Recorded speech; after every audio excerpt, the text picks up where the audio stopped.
Michael Cohen could be in legal trouble again as a top Democrat on the House Oversight Committee says the Department of Justice could open a perjury investigation based on his Capitol Hill testimony last month.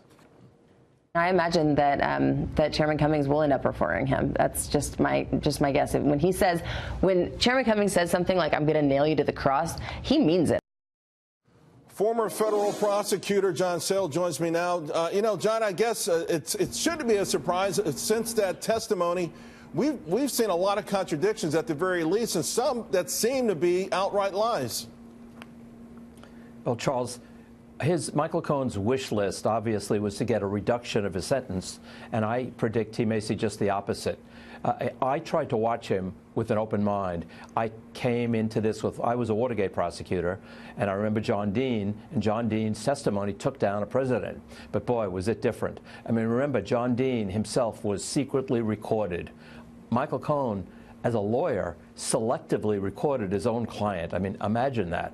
But so I start off with an open mind, and Michael Cohen begins his testimony by name-calling. He calls the president names. Now, anybody who prepares a witness knows that if you really have something of substance, don't go to name-calling. Just get right down to it and be dispassionate. And he came across as somebody who had an agenda, who was bitter.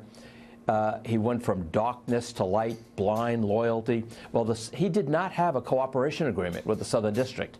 And the Southern District, in their sentencing memo, said he just cooperated. He did this belatedly, and he profited to a great deal. But what did he lie about? Or whether or not it's perjury remains to be seen. He misled the Congress. What did he lie about? What did he mislead the Congress about? Number one, give me a break. He didn't want a job in the White House. I mean, that is easily proven. But more importantly, when he said clearly, he used the word, "I never requested nor would I accept a pardon." Well, never means never. And despite the fact that Lanny Davis tried to do some damage control, where are we? What is the meaning of is? What does is mean? I mean, he wanted a pardon. What is he going to do if he gets a pardon? He's going to say, return to sender. I'm rather going to go to jail for 3 years. I mean, he downright lied. So there goes the value of his testimony. And remember, he reluctantly said, I don't know anything about collusion. Right. And that's what this is all about. Two things there that I want to come.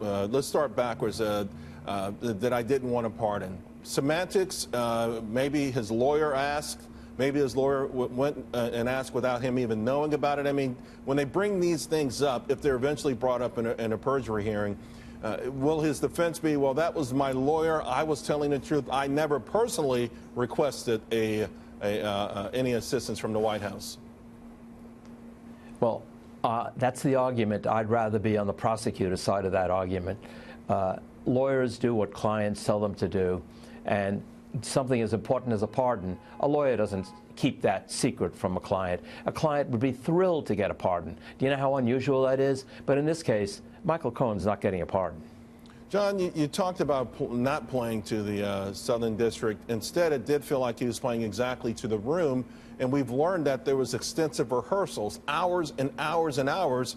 Perhaps that's what drove him to take this sort of very harsh personal attack on President Trump right out of the gate, and something that we were there to get, again, ultimately we thought we were going to hear about something with regard to Russian collusion. Could he have spent too much time trying to appease the Democrats in that room? He did some cute things. He used some things that were obviously sound bites. Now, I'm paraphrasing, but he said something like, I did bad things, but I'm not a bad person. I told lies, but I'm not a liar. Now, those things were obviously written for him by somebody else. And furthermore, he had an agenda, and I think he's looking to sell books, and he should have just been dispassionate, and I just don't think he was credible. Yeah, well, a lot of people have joined you on that. John, thank you for your expertise. Thank you. Thanks, Charles.